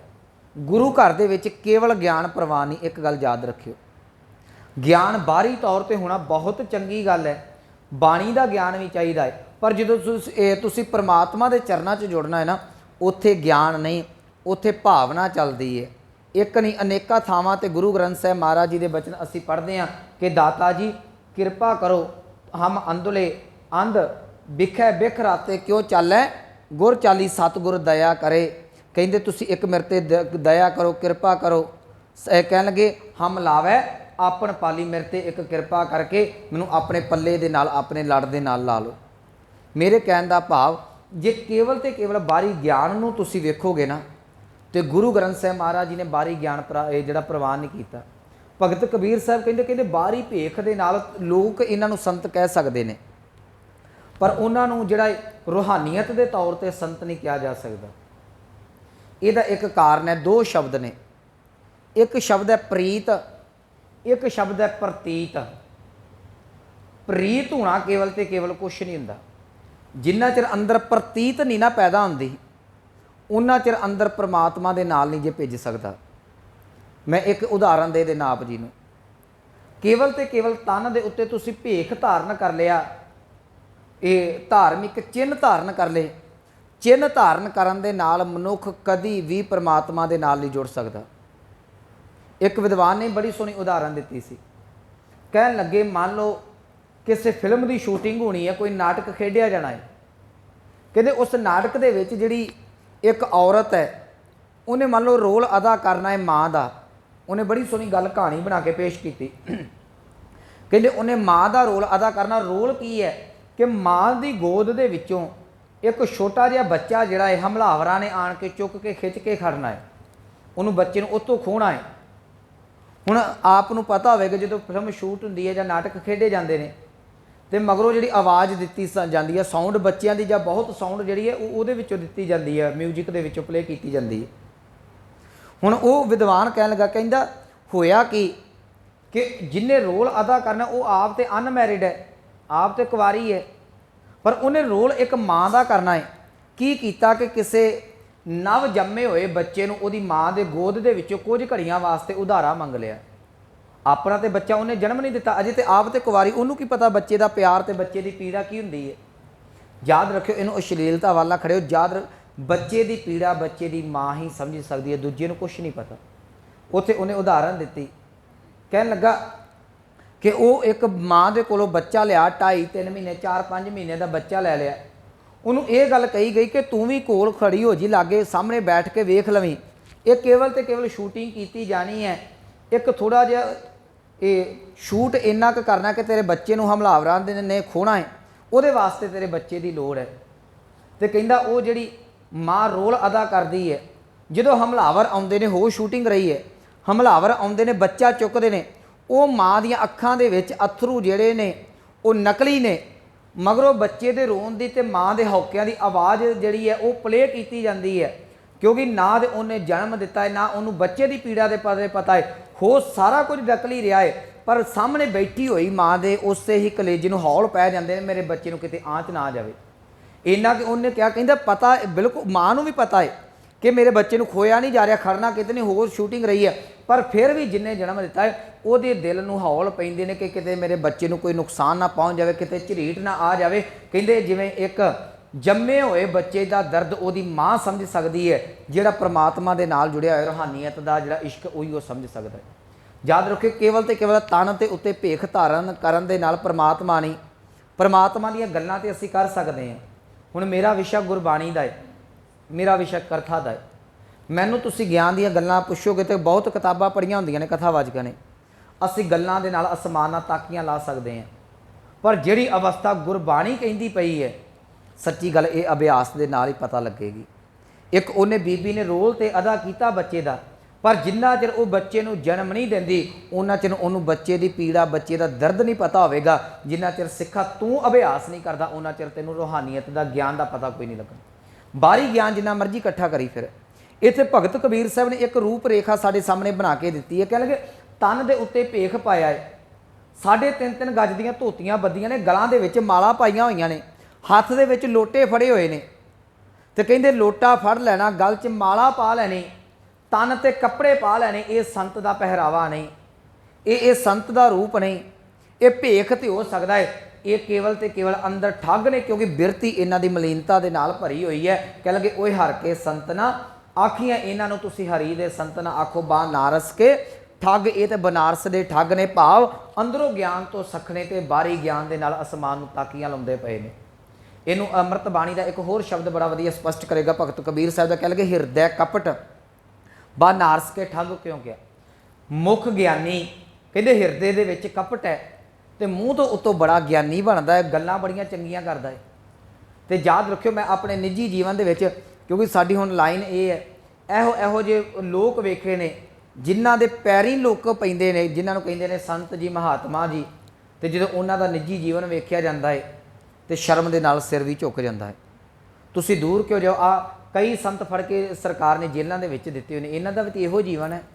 ਮੈਂ ਤਾਂ ਸੋਚਦਾ ਜਿੱਦਾਂ ਜਦੋਂ ਇਹਨਾਂ ਦਾ ਆ ਭਾਪਾ ਜੀ ਚੁੱਕ ਕੇ ਜੇਲ੍ਹ 'ਚ ਸੁੱਟਿਆ ਹੋਵੇਗਾ, ਕੀ ਸੋਚਦੇ ਰਹੇ ਹੋਣਗੇ ਵੀ ਕੀ ਗੁਫਾ ਦੇ ਵਿੱਚ ਖੇਲ ਵਰਤਾਉਂਦਾ ਰਿਹਾ। ਇਹ ਚੀਜ਼ਾਂ ਨੇ ਸਾਡੇ ਜੀਵਨ ਨੂੰ ਇੰਨਾ ਕੁ ਬਰਬਾਦ ਕੀਤਾ। ਭੇਖ ਸੰਤ ਦਾ ਹੈ ਤੇ ਜਿਹੜੇ ਕਰਮ ਕੀਤੇ ਜਾ ਰਹੇ ਨੇ ਉਹ ਇੱਕ ਜਿਹੜੇ ਨੇ ਅੱਧ ਤੋਂ ਘਿਨਾਉਣੇ ਮਨੁੱਖ ਦੇ ਕੀਤੇ ਜਾ ਰਹੇ ਨੇ। ਸ਼ਾਇਦ ਇੱਦਾਂ ਜਾਨਵਰ ਵੀ ਨਾ ਕਰੇ ਜਿੱਦਾਂ ਦੇ ਅੱਜ ਦੇ ਸੰਤ ਪਏ ਕਰਦੇ ਨੇ। ਤੇ ਇੱਥੇ ਸਤਿਗੁਰੂ ਆਏ ਜਿਹੜੇ ਭਗਤ ਕਬੀਰ ਸਾਹਿਬ ਜੀ ਬਖਸ਼ਿਸ਼ ਕਰਦੇ, ਕਹਿੰਦੇ ਇਹਨਾਂ ਨੂੰ ਤੁਸੀਂ ਬਾਹਰੀ ਸੰਤ ਨਾ ਕਹੋ, ਇਹ ਕੇਵਲ ਤੇ ਕੇਵਲ ਠੱਗ ਨੇ। ਮੈਂ ਜਿਹੜਾ ਅੰਮ੍ਰਿਤ ਬਚਨ ਪੜ੍ਹ ਰਿਹਾ ਸਾਂ, ਹਿਰਦੈ ਕਪਟ, ਹਿਰਦੇ 'ਚ ਕਪਟ ਹੈ। ਮੁੱਖ ਗਿਆਨੀ, ਮੁੱਖ ਤੋਂ ਗਿਆਨ ਦੀਆਂ ਗੱਲਾਂ ਕਰਦੇ ਨੇ। ਝੂਠੇ ਕਹਾਂ ਬਿਲੋਵਸ ਪਾਣੀ, ਬਿਲੋਵਲ ਦਾ ਅਰਥ ਕਰਾਂਗੇ ਰਿੜਕਣਾ। ਕਹਿੰਦੇ ਜੇ ਕੋਈ ਪਾਣੀ ਦੇ ਵਿੱਚ ਮਧਾਣੀ ਪਾ ਕੇ ਬੀਬੀ ਸਵੇਰ ਤੋਂ ਲੈ ਕੇ ਸ਼ਾਮ ਤੱਕ ਬੈਠੀ ਰਵੇ, ਇਹ ਮੈਂ ਪਿਛਲੇ ਸਮੇਂ 'ਚ ਇਹਦਾ ਅਰਥ ਕੀਤੇ ਸਨ। ਹੁਣ ਦੁੱਧ ਰਿੜਕਿਆ ਜਾਂਦਾ ਹੈ, ਦੋ ਬੀਬੀਆਂ ਰਿੜਕਦੀਆਂ ਪਈਆਂ ਨੇ, ਇੱਕ ਨੇ ਚਾਟੀ ਦੇ ਵਿੱਚ ਦੁੱਧ ਪਾਇਆ ਹੈ, ਇੱਕ ਨੇ ਪਾਣੀ ਪਾਇਆ। ਜਿਹਨੇ ਦੁੱਧ ਪਾਇਆ ਉਹ ਕੁਝ ਘੜੀਆਂ ਰਿੜਕੇਗੀ, ਉਹਦੇ 'ਚੋਂ ਮੱਖਣ ਪ੍ਰਾਪਤ ਹੋ ਜਾਏਗਾ। ਜਿਹੜੀ ਦੂਸਰੀ ਹੈ ਉਹ ਪਾਣੀ ਦੇ ਵਿੱਚ ਮਧਾਣੀ ਪਾ ਕੇ ਸਾਰੀ ਦਿਹਾੜੀ ਕਿਉਂ ਨਾ ਰਿੜਕਦੀ ਪਰੇ, ਉਹਦੇ 'ਚੋਂ ਕੁਛ ਨਹੀਂ ਨਿਕਲਣਾ। ਵੇਖਣ ਵਾਲੇ ਆਖੇਗਾ ਨਹੀਂ ਜੀ ਇਹਦੀ ਤੇ ਮਿਹਨਤ ਹੀ ਬੜੀ ਹੈ, ਸਵੇਰ ਤੋਂ ਲੈ ਕੇ ਸ਼ਾਮ ਤੱਕ ਰਿੜਕਦੀ ਹੈ। ਅਸੀਂ ਭੁਲੇਖਾ ਖਾ ਜਾਂਦੇ, ਨਹੀਂ ਜੀ ਇਹਦਾ ਤਾਂ ਭੇਖ ਹੀ ਬੜਾ ਸੋਹਣਾ, ਇਹ ਤੇ ਬਾਣਾ ਹੀ ਬੜਾ ਚੜ੍ਹਦੀ ਕਲਾ ਵਾਲਾ ਪਾਉਂਦਾ, ਇਹਦਾ ਤੇ ਚੌਂਕੜਾ ਹੀ ਬੜਾ ਵਧੀਆ, ਲੱਕ ਐ ਸਿੱਧਾ ਕਰਕੇ ਰੱਖਦਾ ਹੈ। ਯਾਦ ਰੱਖਿਓ, ਜਿੰਨਾ ਚਿਰ ਹਿਰਦੇ ਵਿੱਚ ਕਪਟ ਹੈ, ਬਾਹਰ ਦੀ ਚੀਜ਼ ਕੋਈ ਵੀ ਮਾਇਨੇ ਨਹੀਂ ਰੱਖਦੀ। ਇਹ ਗੁਰੂ ਨਾਨਕ ਦੇ ਘਰ ਦਾ ਸਿਧਾਂਤ ਹੈ। ਮੈਂ ਬੜੀ ਵਾਰੀ ਇਹ ਗੱਲਾਂ ਸਪਸ਼ਟ ਕਰਦਾ ਨਾ, ਲੱਕ ਨੂੰ ਸਿੱਧਾ ਰੱਖਣਾ, ਦੂਜੀਆਂ ਚੀਜ਼ਾਂ ਗੱਲਾਂ ਇਹ ਯੋਗ ਆਸਨ ਦੇ ਵਿੱਚ ਆਉਂਦੀਆਂ ਨੇ। ਅੱਜ ਜਿੰਨੀ ਮੁਸ਼ਕਲ ਹੈ ਨਾ, ਚੌਂਕੜਾ ਤਾਂ ਕਿਸੇ ਜਵਾਨਾਂ ਕੋਲੋਂ ਨਹੀਂ ਵੱਜਦਾ, ਤੇ ਬਜ਼ੁਰਗਾਂ ਨੇ ਚੌਂਕੜੇ ਕਿੱਥੋਂ ਮਾਰ ਕੇ ਬਹਿਣਾ। ਅੱਧੇ ਤੇ ਚੌਂਕੜੇ ਤੁਹਾਡੇ ਜੂਰੀਆਂ ਨੇ ਖਤਮ ਕੀਤੇ ਨੇ, ਰਹਿੰਦੇ ਖੁੰਦੇ ਏਸੀ ਨੇ ਖਤਮ ਕੀਤੇ ਨੇ। ਸੋ ਇਹ ਪੈਮਾਨਾ ਨਹੀਂ ਕੋਈ ਵੀ ਜਿਹੜਾ ਚੌਂਕੜਾ ਮਾਰ ਕੇ ਸਿੱਧਾ ਲੱਕ ਹੋ ਕੇ ਤੇ ਗਲ 'ਚ ਮਾਲਾ ਪਾਈਆਂ, ਹੁਣ ਵੱਡੀ ਕਿਰਪਾਨ ਪਾਈ ਹੈ, ਚੰਗੀ ਠੋਕ ਕੇ ਪੱਗ ਬੱਧੀ, ਤੇ ਉਹ ਗਿਆਨੀ ਹੋਵੇਗਾ। ਕਹਿੰਦੇ ਨਹੀਂ, ਹੋ ਸਕਦਾ ਉਹ ਭੇਖੀ ਵੀ ਹੋਵੇ। ਹਿਰਦੈ ਕਪਟ, ਮੁੱਖ ਗਿਆਨੀ, ਝੂਠੇ ਕਹਾਂ ਬਿਲੋਵਸ ਪਾਨੀ। ਅੱਗੇ ਕਹਿਣਗੇ ਕਾਇਆ ਮਾਨਜਸ ਕਵਨ ਗੁਣਾ, ਜੋ ਘਟ ਪੀਤਰ ਹੈ ਮਲਣਾ। ਕਹਿੰਦੇ ਕਾਇਆ ਨੂੰ ਬਾਹਰੀ ਧੋਣ ਦਾ ਕੀ ਫਾਇਦਾ ਜੇ ਅੰਦਰ ਤੇਰੇ ਮਲੀਨਤਾ ਇਕੱਠੀ ਹੋਈ ਹੈ। ਅੰਦਰ ਮੈਲ ਹੈ ਤੇ ਜਾ ਕੇ ਜਿਹੜਾ ਤੀਰਥਾਂ ਤੇ ਇਸ਼ਨਾਨ ਕਰਦਾ ਹੈ। ਅੰਦਰ ਕਪਟ ਹੈ, ਲੋਕਾਂ ਨੂੰ ਸਾਰੀ ਦਿਹਾੜੀ ਕਾਂ ਤੇ ਬਹਿ ਕੇ ਠੱਗੀਆਂ ਮਾਰਦਾ ਹੈ, ਤੇ ਐਤਵਾਰ ਜਾ ਕੇ ਦਰਬਾਰ ਸਾਹਿਬ ਇਸ਼ਨਾਨ ਕਰ ਆਉਂਦਾ ਹੈ। ਇਹਦਾ ਅਰਥ ਇਹ ਨਾ ਕਰ ਲਿਓ ਕਿ ਮੈਂ ਦਰਬਾਰ ਸਾਹਿਬ ਦੇ ਸਰੋਵਰ ਨੂੰ ਭੰਡ ਰਿਹਾ, ਪਰ ਇੱਕ ਪੈਮਾਨਾ ਹੈ। ਤੂੰ ਸਾਰੀ ਪੂਰਾ ਹਫਤਾ 6 ਦਿਨ ਠੱਗੀਆਂ ਮਾਰੀਆਂ, 7ਵੇਂ ਦਿਨ ਜਾ ਕੇ ਸਰੋਵਰ ਦਾ ਇਸ਼ਨਾਨ ਕਰਿਆ, ਕਿ ਗੁਰੂ ਬਖਸ਼ ਦੇਵੇਗਾ। ਯਾਦ ਰੱਖਿਓ, ਹਿਰਦੈ ਕਪਟ, ਮੁੱਖ ਗਿਆਨੀ, ਝੂਠੇ ਕਹਾਂ ਬਿਲੋਵਸ ਪਾਨੀ। ਕਾਇਆ ਮਾਨਜਸ ਕਵਨ ਗੁਣਾ, ਤੇਰਾ ਕਾਇਆ ਧੋਣ ਦਾ ਕੀ ਲਾਭ, ਜੋ ਘਟ ਹੈ ਪੀਤਰ ਹੈ ਮਲਣਾ। ਜੇ ਅੰਦਰ ਮੈਲ ਹੈ, ਲੌਕੀ 68 ਤੀਰਥ ਨਾਈ। ਕਹਿੰਦੇ ਲੌਕੀ ਇਹ ਬੜੀ ਕੌੜੀ ਹੁੰਦੀ ਹੈ, ਕਹਿੰਦੇ ਇਹਨੂੰ 68 ਤੀਰਥ ਦਾ ਇਸ਼ਨਾਨ ਕਿਉਂ ਨਾ ਕਰਾ ਦਿਓ। ਕਰੂਆਪਨ ਕੌਰਾਪਨ ਤਉ ਨਾ ਜਾਈ। ਕਹਿੰਦੇ ਇਹਦਾ ਤਾਂ ਵੀ ਕੌੜਾਪਨ ਜਿਹੜਾ ਦੂਰ ਨਹੀਂ ਹੋ ਸਕਦਾ। ਕਹਿ ਕਬੀਰ ਵਿਚਾਰੀ ਭਵ ਸਾਗਰ ਤਾਰ ਮੁਰਾਰੀ। ਕਹਿਣ ਲੱਗੇ ਭਗਤ ਕਬੀਰ ਸਾਹਿਬ, ਹੇ ਮਾਲਕ ਤੇਰੇ ਚਰਨਾਂ 'ਚ ਅਰਦਾਸ ਹੈ, ਤੂੰ ਕਿਰਪਾ ਕਰੇ ਤੇ ਭਵਜਲ ਤੋਂ ਪਾਰ ਹੋਇਆ ਜਾ ਸਕਦਾ ਹੈ, ਨਹੀਂ ਤੇ ਬਾਹਰੀ ਭੇਖ ਵਾਲਿਆਂ ਦਾ ਤੇ ਅੱਜ ਕੱਲ੍ਹ ਬੇੜਾ ਗਰਕ ਹੋਇਆ ਪਿਆ ਹੈ। ਤੇ ਸੱਚੀ ਗੱਲ ਹੈ ਗੁਰਮੁਖੋ, ਮੈਂ ਬੜੀ ਵਾਰੀ ਕਹਿੰਦਾ ਤੁਸੀਂ ਸਿੱਧਾ ਗੁਰੂ ਸਾਹਿਬ ਦੇ ਨਾਲ ਜੁੜੋ, ਆਪ ਬਾਣੀ ਪੜ੍ਹੋ, ਤੇ ਜਿੰਨੀ ਦਾਤੇ ਨੇ ਤੁਹਾਨੂੰ ਸਮਝ ਦਿੱਤੀ ਹੈ ਨਾ, ਇੱਕ ਗੱਲ ਯਾਦ ਰੱਖਿਓ, ਜਿੰਨਾ ਕਿ ਮੇਰਾ ਤਜਰਬਾ, ਇੱਕ ਤੇ ਅਸੀਂ ਅਰਥ ਠੀਕ ਹੈ ਕਿਤਾਬਾਂ 'ਚੋਂ ਪੜ੍ਹਦੇ ਹਾਂ, ਸਾਨੂੰ ਕਿਤਾਬਾਂ ਪੜ੍ਹਨੀਆਂ ਪੈਂਦੀਆਂ ਨੇ, ਪਰ ਇੱਕ ਅਰਥ ਉਹਨੇ ਜਿਹੜੇ ਬਾਣੀ ਦੇ ਬਾਣੀ ਅਰਥ ਕਰਦੀ ਹੈ। ਜਿਸ ਦਿਨ ਤੁਸੀਂ ਸਹਿਜ ਪਾਠ ਕਰ ਲੱਗ ਪਏ ਨਾ, ਤੁਹਾਨੂੰ ਆਪਣੇ ਆਪ ਹੀ ਬਾਣੀ ਨੇ ਉਹਦੇ ਅਰਥ ਆਪ ਹੀ ਕਰ ਕਰਕੇ ਦਈ ਜਾਣੇ ਨੇ। ਜਿੱਦਣ ਆਪ ਬਾਣੀ ਪੜ੍ਹਨ ਲੱਗ ਪਏ, ਉਸ ਦਿਨ ਅਸੀਂ ਲੁੱਟਣ ਤੋਂ ਬਚ ਜਾਵਾਂਗੇ। ਜਿੰਨਾ ਚਿਰ ਤੁਸੀਂ ਕਥਾਵਾਚਕਾਂ 'ਤੇ ਡਿਪੈਂਡ ਰਹੇ, ਸੰਤਾਂ ਮਹੰਤਾਂ 'ਤੇ ਡਿਪੈਂਡ ਰਹੇ, ਉਹਨਾਂ ਚਿਰ ਇਹੋ ਹਾਲ ਹੀ ਹੋਣਾ। ਕਈ ਗੁਫਾਵਾਂ ਬਣਨੀਆਂ ਤੇ ਕਈ ਭਾਪੇ ਇਹੋ ਜਿਹੇ ਪੈਦਾ ਹੋਣੇ ਨੇ। ਸੋ ਇਹਨਾਂ ਚੀਜ਼ਾਂ ਤੋਂ ਬਚਣ ਦੀ ਲੋੜ ਹੈ। ਇੱਥੇ ਭਗਤ ਕਬੀਰ ਸਾਹਿਬ ਕਹਿ ਲਗੇ, ਇਹ ਬਨਾਰਸ ਕੇ ਠੱਗ, ਕਹਿੰਦੇ ਇਹ ਹਰੀ ਦੇ ਸੰਤ ਨਹੀਂ, ਇਹ ਪਰਮਾਤਮਾ ਦੇ ਘਰ ਦੇ ਪਿਆਰੇ ਨਹੀਂ। ਉਹ ਹਰ ਕੇ ਸੰਤ ਨਾ ਆਖੀਆਂ ਬਨਾਰਸ ਕੇ ਠੱਗ। ਤੇ ਭਗਤ ਕਬੀਰ ਸਾਹਿਬ ਨੇ ਡੰਕੇ ਦੀ ਚੋਟ ਨਾ ਕਿਹਾ, ਕਹਿੰਦੇ ਐਸੇ ਸੰਤ ਨਾ ਮੋਕੋ ਭਾਵੇ। ਕਹਿੰਦੇ ਇਹੋ ਜਿਹੇ ਸੰਤ ਮੈਨੂੰ ਨਹੀਂ ਜੇ ਚੰਗੇ ਲੱਗਦੇ। ਹੁਣ ਮੈਂ ਇੱਥੇ ਬੇਨਤੀ ਕਰਾਂ, ਕਈ ਵਾਰੀ ਇਹ ਮਨ 'ਚ ਹੁੰਦਾ ਜੀ ਅਸੀਂ ਨਿੰਦਿਆ ਕਰਦੇ ਹਾਂ, ਸਾਨੂੰ ਕਿਤੇ ਸਰਾਪ ਨਾ ਮਿਲ ਜੇ। ਤੇ ਜਿੰਨਾ ਪੰਗਾ ਭਗਤ ਕਬੀਰ ਸਾਹਿਬ ਨੇ ਸੰਤਾਂ ਨਾਲ ਲਿਆ ਨਾ, ਤੇ ਹੋਰ ਕੋਈ ਹੁੰਦਾ ਇਹ ਡਰਾਵਾ ਦੇਣ ਵਾਲੇ ਤੇ ਭਗਤ ਕਬੀਰ ਸਾਹਿਬ ਨੂੰ ਕਦੇ ਦਾ ਪਾਸੇ ਲਾਇਆ ਹੁੰਦਾ। ਪਰ ਯਾਦ ਰੱਖਿਓ, ਜਿੱਥੇ ਸੱਚਾਈ ਹੈ, ਝੂਠੇ ਲੋਕ ਉੱਥੇ ਕੁਛ ਨਹੀਂ ਕਰ ਸਕਦੇ। ਪਖੰਡੀਆਂ ਦਾ ਕਦੀ ਸਰਾਪ ਨਹੀਂ ਜੇ ਲੱਗਦਾ ਹੁੰਦਾ।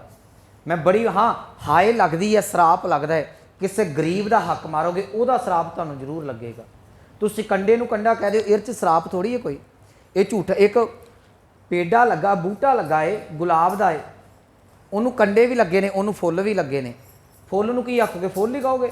ਕੰਡੇ ਨੂੰ ਕੰਡਾ ਹੀ ਆਖੋਗੇ। ਕੰਡੇ ਨੂੰ ਕੰਡਾ ਕਹਿਣਾ ਇਹ ਨਿੰਦਿਆ ਨਹੀਂ, ਕੰਡੇ ਨੂੰ ਕੰਡਾ ਕਹਿਣਾ ਸੱਚਾਈ ਹੈ। ਕੰਡੇ ਨੂੰ ਫੁੱਲ ਕਹਿਣਾ ਇਹ ਜਿਹੜੀ ਨਿੰਦਿਆ ਹੈ, ਇਹ ਭੈੜੀ ਉਸਤਤ ਹੈ ਜਿਹੜੀ ਹੈ ਤੁਹਾਨੂੰ ਅੰਦਰ ਮਲੀਨਤਾ ਭਰ ਦੇਵੇਗੀ। ਕਹਿਣ ਲੱਗੇ ਭਗਤ ਕਬੀਰ ਸਾਹਿਬ ਕਹਿੰਦੇ ਇਹੋ ਜਿਹੇ ਸੰਤ ਮੈਨੂੰ ਨਹੀਂ ਚੰਗੇ ਲੱਗਦੇ, ਮੈਂ ਇਹੋ ਜਿਹੇ ਪਖੰਡੀਆਂ ਨੂੰ ਨਹੀਂ ਮੰਨਦਾ। ਐਸੇ ਸੰਤ ਨਾ ਮੋਕੋ ਭਾਵੈ ਕਿਉਂ ਡਾਲਾ ਸਿਓ ਪੇਡਾ ਗਟਕਾਵੈ। ਡਾਲਾ ਦਾ ਅਰਥ ਹੈ ਟਾਹਣੀਆਂ, ਪੇਡਾ ਦਾ ਅਰਥ ਹੈ ਪੂਰੇ ਦਾ ਪੂਰਾ ਤਣਾ ਦਰਖਤ। ਕਹਿਣ ਲੱਗੇ ਇਹ ਤੇ ਉਹ ਲੋਕ ਨੇ ਪਸ਼ੂ ਪੰਛੀਆਂ ਬੱਕਰੀ ਪੱਤੇ ਪੁੱਤੇ ਖਾ ਕੇ ਟਾਹਣੀਆਂ ਗੁਜ਼ਾਰਿਆ ਕਰਦੇ, ਇਹ ਪੂਰੇ ਦਾ ਪੂਰਾ ਰੁੱਖ ਹੀ ਰਗੜ ਜਾਂਦੇ ਨੇ। ਕੁਝ ਲੋਕ ਉਹ ਨੇ, ਤੁਸੀਂ ਡਾਕਟਰ ਦੇ ਕੋਲ ਜਾਓ ਨਾ, ਡਾਕਟਰ ਤੁਹਾਨੂੰ ਹਫਤਾ 10 ਦਿਨ ਮਹੀਨਾ ਲੁੱਟ ਕੇ ਖੜਾ ਛੱਡ ਦੇਵੇਗਾ। ਇੱਦਾਂ ਹੀ ਨਾ, ਜਿੰਨਾ ਕੁ ਦਿਨ ਤੁਹਾਡੀ ਬਿਮਾਰੀ ਹੈ ਉਨੇ ਕੁ ਤੁਹਾਡੀ ਛਿੱਲ ਲਾ ਕੇ ਤੁਹਾਨੂੰ ਛੱਡ ਦੇਵੇਗਾ। ਕਚਹਿਰੀਆਂ ਦੇ ਚੱਕਰ 'ਚ ਪੈ ਜਾਓ, ਵਕੀਲ ਤੁਹਾਨੂੰ ਮਹੀਨਾ 2 ਮਹੀਨੇ ਸਾਲ 5 ਸਾਲਾਂ ਦੇ ਵਿੱਚ ਤੁਹਾਡਾ ਕੇਸ ਨਿਬੇੜ ਕੇ ਤੁਹਾਨੂੰ ਛੱਡ ਦੇਵੇਗਾ। ਤੁਸੀਂ ਥਾਣੇ ਦੇ ਚੱਕਰ 'ਚ ਪੈ ਜਾਓ, ਲੈ ਦੇ ਕੇ 2 ਦਿਨਾਂ ਦੇ ਵਿੱਚ ਰਫਾ ਦਫਾ ਕਰ ਸਕਦੇ ਜੇ। ਪਰ ਜੇ ਬਾਬਿਆਂ ਦੇ ਚੱਕਰ 'ਚ ਪੈ ਗਏ ਨਾ, ਤੁਸੀਂ ਵੀ ਗਏ, ਤੁਹਾਡੇ ਧੀਆਂ ਪੁੱਤ ਵੀ ਗਏ, ਤੁਹਾਡੇ ਪੁੱਤ ਪੋਤਰੇ ਵੀ ਗਏ, ਸਾਰਿਆਂ ਦਾ ਬੇੜਾ ਕਰਕੇ ਰੱਖਦੇ। ਇੰਨਾ ਇਹ ਲੁੱਟਦੇ ਨੇ। ਇਹ ਜੋਕਾਂ ਦੇ ਵਾਂਗ ਨੇ, ਜਿਵੇਂ ਜੋਕ ਚੰਬੜਦੀ ਹੈ ਨਾ, ਉਹ ਲੱਤ ਦੀ ਨਹੀਂ ਖੂਨ ਚੂਸਦੀ ਹੈ। ਇਸ ਜਿਹੜੇ ਪਖੰਡੀ ਸੰਤ ਨੇ ਇਹ ਜੋਕਾਂ ਦੇ ਵਾਂਗ ਚੰਬੜੇ ਹੋਏ ਨੇ। ਸੋ ਇੱਥੇ ਭਗਤ ਕਬੀਰ ਸਾਹਿਬ ਕਹਿ ਲਗੇ ਡਾਲਾ ਸਿਓ ਪੇਡਾ ਗਟਕਾਵੇਂ, ਇਹ ਤੇ ਟਾਹਣੀਆਂ ਦੇ ਨਾਲ ਪੂਰੇ ਦਾ ਪੂਰਾ ਰੁੱਖ ਖਾਣ ਨੂੰ ਫਿਰਦੇ ਨੇ। ਕਹਿ ਲਗੇ ਰਹਾਓ, ਅੱਗੇ ਸ਼ਬਦ ਹੈ ਬਾਸਨ ਮਾਂਜ ਚਰਾਵੈ ਉੱਪਰ ਕਾਠੀ ਧੋਏ ਜਲਾਵੈ। ਬਾਸਨ ਕਹਿੰਦੇ ਨੇ ਭਾਂਡਿਆਂ ਨੂੰ। ਕਹਿੰਦੇ ਇਹ ਕੀ ਕਰਦੇ? ਭਾਂਡਿਆਂ ਨੂੰ ਚੰਗੀ ਤਰ੍ਹਾਂ ਮਾਂਜ ਧੋ ਕੇ ਨਾ ਚਰਾਵੈ ਉੱਪਰ, ਚਰਾਵੇ ਦਾ ਅਰਥ ਚੁੱਲ੍ਹੇ ਤੇ ਚਾੜਦੇ ਨੇ। ਹੁਣ ਜਦੋਂ ਇੱਕ ਹਿੰਦੂ ਘਰ ਦੇ ਵਿੱਚ ਬ੍ਰਾਹਮਣ ਘਰ 'ਚ ਖਾਣਾ ਤਿਆਰ ਹੁੰਦਾ ਸੀ ਨਾ, ਉਦੋਂ ਕੀ ਕੀਤਾ ਜਾਣਾ ਵੀ ਚੌਂਕੇ ਨੂੰ ਉਚੇਚੇ ਤੌਰ ਤੇ ਤਿਆਰ ਕਰਨਾ। ਇੱਕ ਤੇ ਵਲਗਣ ਪੁਰਾਣੇ ਸਮੇਂ 'ਚ ਚੌਂਕੇ ਦੇ ਅਰਥ ਕੀ ਸਨ? ਇੱਕ ਤੇ ਅਸੀਂ ਨਿੱਕੀ ਜੀ ਕੰਧ ਕੀਤੀ ਹੁੰਦੀ ਸੀ ਤੇ ਚੁੱਲ੍ਹਾ ਬਣਾਇਆ ਹੁੰਦਾ, ਉਹਨੂੰ ਚੌਂਕਾ ਕਿਹਾ ਜਾਂਦਾ ਹੈ। ਪੁਰਾਣੇ ਸਮੇਂ 'ਚ ਕਈਆਂ ਘਰਾਂ 'ਚ ਹੋਵੇਗਾ, ਹੁਣ ਤੇ ਚਲੋ ਰਹੇ ਨਹੀਂ, ਸਿੱਧੀ ਰਸੋਈ ਆ ਗਈ। ਇੱਕ ਚੌਂਕਾ ਹੁੰਦਾ ਸੀ ਕਿ ਚੁੱਲ੍ਹਾ ਬਣਾ ਕੇ ਉਹਦੇ ਦੁਆਲੇ ਜਿਹੜੀ ਲਾਈਨ ਕੱਢਣੀ, ਗੋਲ ਲਾਈਨ ਕੱਢਣੀ, ਉਹਦੇ ਵਿੱਚ ਗੋਬਰ ਫੇਰਨਾ, ਪੋਚਾ ਫੇਰ ਕੇ ਉਹਨੂੰ ਸੁੱਚਿਆ ਕਰਨਾ, ਉਹਨੂੰ ਚੌਂਕਾ ਕਿਹਾ ਜਾਂਦਾ ਹੈ। ਇਹ 2 ਅਰਥ ਨੇ। ਹਿੰਦੂ ਜਿਹੜੇ ਇਹਨਾਂ ਚੌਂਕਿਆਂ ਨੂੰ ਮੰਨਦੇ ਨੇ। ਆਮ ਸਾਡੇ ਘਰਾਂ 'ਚ ਦੂਜੇ ਚੌਂਕੇ ਹੁੰਦੇ ਨੇ। ਆਪਾਂ ਆਪਣੇ ਘਰਾਂ ਦੇ ਵਿੱਚ ਚੌਂਕਿਆਂ 'ਚ ਬਹਿ ਕੇ ਰੋਟੀ ਖਾ ਜਾਂਦੇ ਹਾਂ, ਪਰ ਇਹਨਾਂ ਚੌਂਕਿਆਂ ਦੇ ਵਿੱਚ ਕੋਈ ਪਰਛਾਵਾਂ ਨਹੀਂ ਪੈਣ ਦਿੱਤਾ ਜਾਂਦਾ। ਮੈਨੂੰ ਅਜੇ ਵੀ ਯਾਦ ਹੈ ਜਦੋਂ ਅਸੀਂ ਨਿੱਕੇ ਨਿੱਕੇ ਹੁੰਦੇ ਸਾਂ ਤੇ ਚੌਂਕੇ ਦੇ ਵਿੱਚ ਬਹਿ ਕੇ ਤਵੇ ਤੋਂ ਰੋਟੀ ਲੱਥਣੀ, ਸਿੱਧੀ ਫੜ ਕੇ ਖਾ ਪੀ ਜਾਣੀ। ਪਰ ਇਹਨਾਂ ਦੇ ਚੌਂਕਿਆਂ 'ਚ ਤੁਸੀਂ ਇੱਦਾਂ ਨਹੀਂ ਜਾ ਸਕਦੇ। ਹੁਣ ਇਹ ਕੀ ਕਰਦੇ ਨੇ? ਚੌਂਕਾ ਤਿਆਰ ਕੀਤਾ, ਫਿਰ ਭਾਂਡਿਆਂ ਨੂੰ ਚੰਗੀ ਤਰ੍ਹਾਂ ਮਾਂਜਿਆ, ਭਾਂਡਿਆਂ ਨੂੰ ਮਾਂਜ ਕੇ ਚੁੱਲ੍ਹੇ ਤੇ ਰੱਖਦੇ ਨੇ। ਤੇ ਕਾਠੀ ਦਾ ਅਰਥ ਹੈ ਲੱਕੜ, ਤੇ ਜਿਹੜੀਆਂ ਲੱਕੜਾਂ ਡਾਉਂਦੇ ਨੇ ਨਾ, ਇਹ ਲੱਕੜਾਂ ਨੂੰ ਵੀ ਧੋ ਕੇ ਚੁੱਲ੍ਹੇ ਦੇ ਵਿੱਚ ਡਾਇਆ ਜਾਂਦਾ ਹੈ। ਇਹ ਇੰਨੀ ਕੁ ਇਹਨਾਂ ਲੋਕਾਂ ਦੀ ਜਿਹੜੀ ਬੁੱਧੀ ਸੀ, ਇੰਨੀ ਕੁ ਕਰਮਕਾਂਡੀ ਹੋ ਚੁੱਕੀ ਸੀ ਕਿ ਇਹ ਕਹਿੰਦੇ ਸਨ ਕਿ ਜਿਹੜਾ ਪ੍ਰਸ਼ਾਦਾ ਹੈ ਉਹ ਵੀ ਸਹੀ ਤਿਆਰ ਕਰਨਾ ਹੈ, ਉਹਦੇ ਵਿੱਚ ਵੀ ਕੋਈ ਜੀਵ ਹੱਤਿਆ ਨਾ ਹੋਵੇ। ਚਲੋ ਇਹ ਆਸਾ ਦੀ ਵਾਰ 'ਚ ਬੜੇ ਖੁਲਾਸੇ ਦੇ ਨਾਲ ਸ਼ਬਦ ਆਇਆ ਸੀ ਕਿ ਲੱਗੇ ਬਾਸਨ ਮਾਂਜ ਚਰਾਵੈ ਉੱਪਰ, ਭਾਂਡਿਆਂ ਨੂੰ ਧੋ ਧਾ ਕੇ ਚੁੱਲ੍ਹੇ ਦੇ ਉੱਤੇ ਚਾੜਦੇ ਨੇ। ਕਾਠੀ ਧੋਏ ਜਲਾਵੈ, ਤੇ ਜਿਹੜੀ ਹੈ ਲੱਕੜ ਹੈ ਉਹਨਾਂ ਨੂੰ ਵੀ ਧੋ ਕੇ ਚੁੱਲ੍ਹੇ ਦੇ ਵਿੱਚ ਡਾਹ ਕੇ ਅੱਗ ਲਾਉਂਦੇ ਨੇ। ਵਸੁਦਾ ਖੋਦ ਕਰੈ ਦੋਏ ਚੁੱਲ੍ਹੇ, ਇਹ ਚੁੱਲ੍ਹੇ ਦਾ ਅਰਥ ਕਰਾਂਗੇ ਚੁੱਲ੍ਹੇ, ਦੋਏ ਦਾ ਅਰਥ ਹੈ 2। ਹੁਣ ਇਹ ਕੀ ਕਰਦੇ ਸਨ ਕਿ ਜਿਹੜਾ ਬ੍ਰਾਹਮਣ ਸੀ ਨਾ, ਆਪਣੇ ਘਰ ਦੀ ਜਿਹੜੀ ਅੱਗ ਹੈ, ਹੁਣ ਇਹਨੂੰ ਜਦੋਂ ਗੁਰੂ ਗ੍ਰੰਥ ਸਾਹਿਬ ਦੀ ਬਾਣੀ ਪੜ੍ਹਨੀ ਹੈ ਤੁਹਾਨੂੰ ਪਿਛੋਕੜ ਫੁੱਲਣਾ ਪਵੇਗਾ। ਅੱਜ ਸਾਡੇ ਕੋਲ ਅੱਗ ਬਾਲਣ ਦੇ ਬੜੇ ਸਾਧਨ ਨੇ। ਅੱਜ ਤੋਂ 10 ਸਾਲ ਪਿੱਛੇ ਚੱਲ ਜਾਓ ਤੇ ਸਾਡੇ ਕੋਲ ਤੀਲਾਂ ਵਾਲੀ ਡੱਬੀ ਮਾਚਿਸ ਉਹ ਹੈ। ਉਸ ਤੋਂ ਪਿੱਛੇ ਚਲੇ ਜਾਓ ਤੇ ਜਿਹੜੀ ਮਾਚਿਸ ਹੈ, ਤੀਲਾਂ ਵਾਲੀ ਡੱਬੀ ਬਹੁਤ ਘੱਟ ਹੁੰਦੀ ਸੀ। ਉਦੋਂ ਕੀ ਕੀਤਾ ਜਾਂਦਾ ਸੀ ਕਿ ਘਰ ਦੇ ਵਿੱਚ ਅੱਗ ਧੁਖਦੀ ਰਹਿੰਦੀ ਹੁੰਦੀ ਸੀ। ਧੁਖਦੀ ਦਾ ਅਰਥ ਸਮਝ ਗਏ ਨਾ, ਵੀ ਨਾ ਤਾਂ ਪੂਰੀ ਬਲਦੀ ਹੈ ਤੇ ਨਾ ਹੀ ਉਹ ਬੁਝੀ ਹੈ। ਉਹਦੇ ਨਾਲ ਕੀ ਕਰਨਾ ਕਿ ਕੋਈ ਕਾਗਜ਼ ਲਾਉਣਾ, ਕੋਈ ਕੱਪੜਾ ਲਾਉਣਾ ਜਾਂ ਕੋਈ ਲੱਕੜ ਲਾ ਕੇ ਤੇ ਅੱਗ ਤੋਂ ਅੱਗ ਬਾਲ ਕੇ ਤੇ ਦੂਸਰੇ ਘਰ ਦੇ ਵਿੱਚ ਅੱਗ ਬਾਲ ਲਈ ਜਾਂਦੀ ਸੀ। ਹੁਣ ਅਸੀਂ ਡੱਬੀ ਤੀਲ ਲਾਈ ਤੇ ਅੱਗ ਬਲ ਗਈ। ਪੁਰਾਣੇ ਸਮਿਆਂ 'ਚ ਕੀ ਹੁੰਦਾ, ਲੋਕਾਂ ਨੇ ਘਰ 'ਚ ਅੱਗ ਰੱਖੀ ਹੋਣੀ, ਜੇ ਕਿਸੇ ਘਰ 'ਚੋਂ ਅੱਗ ਬੁਝ ਜਾਣੀ ਨਾ, ਕਹਿਣਾ ਕਿ ਜਾਂ ਗਵਾਂਢੀਆਂ ਘਰੋਂ ਅੱਗ ਮੰਗ ਲਿਆ, ਉਹ ਲੱਕੜ ਦੇ ਨਾਲ ਅੱਗ ਲਾ ਕੇ ਤੇ ਅੱਗ ਬਾਲਣੀ। ਹੁਣ ਜਿਹੜੇ ਬ੍ਰਾਹਮਣ ਨੇ, ਹਿੰਦੂ ਨੇ, ਇਹ ਕੀ ਕਰਦੇ ਨੇ? ਇਹ ਆਪਣੀ ਅੱਗ ਵੀ ਕਿਸੇ ਨੂੰ ਨਹੀਂ ਦਿੰਦੇ। ਇਹ ਕਹਿੰਦੇ ਅੱਗ ਝੂਠੀ ਹੋ ਜਾਏਗੀ। ਉਹਦੇ ਕਾਰਨ ਇਹਨਾਂ ਨੇ ਕੀ ਕਰਨਾ ਜੀ, 2 ਚੁੱਲ੍ਹੇ ਬਣਾਉਣੇ। ਇੱਕ ਚੁੱਲ੍ਹੇ 'ਚ ਤੇ ਆਪ ਅੱਗ ਵਰਤਣੀ, ਦੂਜਾ ਲੋਕਾਂ ਵਾਸਤੇ ਰੱਖ ਲੈਣਾ। ਹੁਣ ਗਵਾਂਢ ਮੱਥਾ ਵੀ ਹੈ, ਜੇ ਕੋਈ ਆ ਜਾਂਦਾ ਉਹਨੂੰ ਉਹਦੇ ਵਿੱਚੋਂ ਅੱਗ ਦੇ ਦੇ। ਨਹੀਂ, ਇੱਥੇ ਉਹਨੂੰ ਭਗਤ ਕਬੀਰ ਸਾਹਿਬ ਜੀ ਬਖਸ਼ਿਸ਼ ਕਰਦੇ ਨੇ। ਕਹਿਣਗੇ ਵਸੁਦਾ ਖੋਦ, ਵਸੁਦਾ ਕਹਿੰਦੇ ਨੇ ਧਰਤੀ ਨੂੰ, ਧਰਤੀ ਨੂੰ ਪੁੱਟਿਆ। ਚੁੱਲ੍ਹੇ 2-3 ਤਰੀਕੇ ਨਾਲ ਬਣਦੇ। ਇੱਕ ਤੇ ਹੁਣ ਅਸੀਂ ਉੱਪਰ ਵੇਖਦੇ ਹਾਂ ਜਿਹੜੀਆਂ ਤੌੜੀਆਂ ਸਨ, ਇਹ ਹੁਣ ਤੌੜੀਆਂ ਦਾ ਵੀ ਬਹੁਤ ਘੱਟ ਪਤਾ ਲੱਗਣਾ, ਮਿੱਟੀ ਦੇ ਭਾਂਡੇ ਹੁੰਦੇ ਸਨ, ਉਹਨਾਂ ਦੇ ਵਿੱਚ ਜਦੋਂ ਦਾਲ ਭਾਜੀ ਰਿੰਨੀ ਜਾਂਦੀ ਸੀ, ਉਹ ਇਹ ਥੱਲੇ ਟੋਆ ਪੁੱਟ ਕੇ ਉਹਦੇ ਵਿੱਚੋਂ ਰਿੰਨੀ ਜਾਂਦੀ ਹੁੰਦੀ ਸੀ। ਉਹ ਥੱਲੇ ਉਹਨਾਂ ਸੁਰਾਖ ਕੀਤਾ ਹੁੰਦਾ ਜਾਂਦਾ ਸੀ, ਜਿਵੇਂ ਭੱਠੀਆਂ ਹੋ ਗਈਆਂ। ਕਹਿ ਲਗੇ ਵਸੁਦਾ ਖੋਦ, ਧਰਤੀ ਨੂੰ ਪੁੱਟ ਕੇ ਕਰੈ ਦੋਏ ਚੁੱਲ੍ਹੇ, धरती नूं पुट के 2 चुल्हे बना ले, अगे कहणगे सारे मानस खावें। कहते तेरे 2 चुल्हे की करनगे, तू आना किसी सूदर का परछावां ना पवे। एक पासे 2 चुल्हे बना के अग बालदा है, लकड़ा धो के रखदा है, भांडे धो के रखदा है, दूजे पासे लोगों का सारे मानस खावें। सारे मानस का अर्थ करांगे लोगों का हक खाई जाना है। मैनू दस तेरे अंदर की सफाई कित्थे रवेगी। इहो जे संत नूं करना की है, लकड़ा धो के बाले, भांडे धो के रखे। एक तो चलो भांडे सफाई वास्ते असीं धोने आ, एक जे उहदे उत्तों दी लत्त भी लंघ गई ना, वो साडे च भी इहो जे सिख पखंडी हैगे जी। ये कई बारी गुरुद्वारिਆਂ 'ਚ ਆਉਣਗੇ ਤੇ ਜਿਹੜਾ ਸੇਵਾਦਾਰ ਰੋਜ਼ ਮੇਰੇ ਵਰਗਾ ਪ੍ਰਸ਼ਾਦ ਬਣਾਉ, ਉਹਨੂੰ ਆਖਣਗੇ ਬਾਬਾ ਜੀ ਤੁਸੀਂ ਸਾਈਡ ਤੋਂ ਅਸੀਂ ਆਪ ਬਣਾਉਣਾ ਹੈ। ਇਹ ਇੰਨੇ ਕੁ ਵਹਿਮੀ ਨੇ ਉੱਤੋਂ ਦਾ ਕੋਈ ਪਰਛਾਵਾਂ ਪੈ ਗਿਆ, ਨਹੀਂ ਜੀ ਇਹਨੂੰ ਧੋਣਾ ਹੈ। ਪਰਛਾਵੇਂ ਨਾਲ ਗੰਦਾ ਥੋੜਾ ਹੁੰਦਾ, ਭਾਂਡਾ ਤੇ ਕਿਸੇ ਮਲੀਨਤਾ ਦੇ ਨਾਲ, ਗੰਦਗੀ ਦੇ ਨਾਲ, ਘੱਟੇ ਮਿੱਟੀ ਦੇ ਨਾਲ ਗੰਦਾ ਹੁੰਦਾ, ਜੂਠ ਨਾਲ ਹੁੰਦਾ। ਸੋ ਰੋ ਵਿਚਾਰ ਮੈਂ ਗੱਲ ਨੂੰ ਨੇੜੇ ਰੱਖਾ, ਸਮਾਂ ਹੋ ਗਿਆ। ਇੱਥੇ ਭਗਤ ਸਾਹਿਬ ਜੀ ਬਖਸ਼ਿਸ਼ ਕਰਦੇ ਨੇ, ਕਹਿਣਗੇ ਸਾਰੇ ਮਾਨਸ ਖਾਵੇਂ। ਕਹਿੰਦੇ ਇੱਕ ਪਾਸੇ ਤੂੰ ਪਰਾਇਆ ਹੱਕ ਖਾਈ ਜਾਣਾ, ਜਿਹੜਾ ਆਉਂਦਾ ਉਹਨੂੰ ਬਖਸ਼ਦਾ ਕੋਈ ਨਹੀਂ। दूजे पासे साफ साफ चुल्हे रखदा है, बड़ी सफाई वरतदा है। दस इहो जे नूं करेगा की? कह लगे ओए पापी सदा फिरै अपराधी। भगत कबीर साहब कह लगे ये पापी लोग ने, हमेशा अपराधी गुनाहगार बन के तुरे फिरदे ने। मुखों अपरस, ये 2 शब्द ने। परस, परस का अर्थ हुंदा छूना, टच करना। अपरस ऐड़ा अगेतर लग गया, वो जिन्हों टच ना किया जाए। मुखों अपरस कहावे, तो मुखों कहते जी सानू कोई हथ ना लावे। ये इहो जे साडे च भी है जिहड़े कहंदे नहीं जी संत जी नूं कोई हथ ना लाओ। तो जो गल माया की आउंदी, वो सीधा अकाउंट नंबर दिंदे, अकाउंट 'च ही पा दिओ। तुसीं किसी नूं पैसे दोगे, किन्ने दोगे? मान लो मैनूं रखोगे 100 रख दोगे, 200 रख दोगे, अकाउंट 'च किन्ने पाओगे? 1000 किते पाओगे ना अकाउंट दे विच। घट्टो घट्ट अज साडे कोल इहो जे फिरके ने जिथे गोलक नहीं हैगियां। कुछ गुरु घर इहो जे ने, वो कहंदे ने जी असीं गोलक नहीं रखदे। हुण गोलक तो बड़ी मुश्किल है, उन्हां रसीद बुक रखी है। गोलक दे विच कई मेरे वर्गे कंजूस ने रुपया पा के विसार लैंदे ने। मैं तो पाउंदा नहीं ना, खैर गल वखरी है। रुपया पा के भी मत्था टेकिया जाता है। रसीद किन्ने दी हुंदी है? 100 तो थले तो कोई रसीद ही नहीं कटाउंदा। 200 की 500 की रसीद कटाई जाती। ये एक स्कीम है तुहानूं लुट्टण वास्ते। असीं कहने नहीं जी साडे बाबा जी तो गोलक लाउंदे नहीं। वो गोलक नहीं लाउंदे, वो दूसरे इनडायरैक्टली जिहड़े दूसरे तरीके दे तुहानूं लुट्टदे पए ने। हुण गोलक चों भाण कढ के रुपया गिनोगे, वो अगले सीधे ही अजकल ऑनलाइन सिस्टम है, सीधा पैसे खिच्चदे ने। हुण इत्थे भगत कबीर साहब उन्हां दा जिक्र करदे, कहंदे ओए पापी हैगे ते पापी ने। क्यों? क्योंकि सारे मानस खावे, मनुखा नूं खाई जाते हैं, मनुखा का घाण करते हैं। इहों कहदा इंसानियत मर चुकी इन्हां दे अंदरों। इहो जे लोग पापी ने।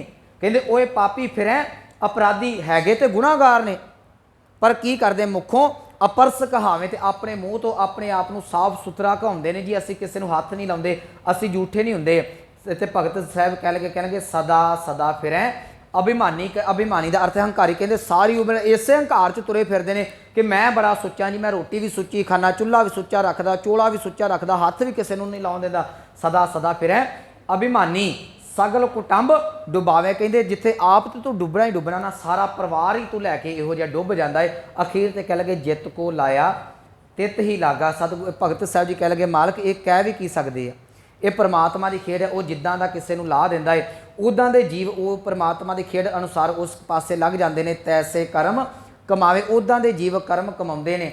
अखीर ते भगत कबीर साहब ने एक अरदास की, कहो कबीर जिस भेटा। सतगुर कहते मालक जे किते भेटे दा अर्थ मिला देवे, जे तू किते मैनूं सच्चा गुरु मिला देवे ना, पुण्य रप जन्म ना आवे। पुण्य रप का अर्थ होंदा दोबारा मुड़ के आना। कहते फिर दोबारा कोई जन्म मरण के गेड़ च ना पवे, 84 के गेड़ च ना पवे। इहो जे संतां तो इहो जे पखंडियां तो खैड़ा छुड़ के वो जीव तेरे विच अभेद हो जावे। कौन? कहो कबीर जिस भेटा, जिस सतगुर भेटा, जिन्हों गुरु मिल पैंदा है, जिहड़ा गुरु के चरणों के नाल जुड़ जाता है, वो परमात्मा के नाल जुड़ जाता है। जुड़िया होया परमात्मा के नाल कदी जन्म मरण के चक्करां दे विच नहीं पैंदा। सो इस ही पावन शब्द की विचार जिहदा समुच्चा तत्त भाव ये है कि जिहड़े धर्म का केवल तो केवल भेख धारण करते हैं, पखंडी ने, अंदर सिमरन नहीं, बंदगी नहीं, नाम नहीं, इहो जिहा संतां नूं, इहो जिहा पखंडियां नूं भगत कबीर साहब कहंदे मैं बिल्कुल पसंद नहीं करता। हाँ जिन्हां दे उत्ते गुरु दया करके अपने नाल मिला लवे, कहंदे उन्हां दा जन्म मरण कट्टिया जांदा है। इन्नियां बेनतियां प्रवान होईयां भुलां गलतियां दी खेमा। आओ पावन पंक्तियां दा जाप सरवण करके समाप्ति करिए। जित को लाया तित ही लागा, तैसे कर्म कमावै। कहो कबीर जिस भेटै सतगुर, कहो कबीर जिस सतगुर भेटै, पुनरप जन्म ना आवै। ਵਾਹਿਗੁਰੂ ਜੀ ਕਾ ਖਾਲਸਾ ਵਾਹਿਗੁਰੂ ਜੀ ਕੀ ਫਤਿਹ।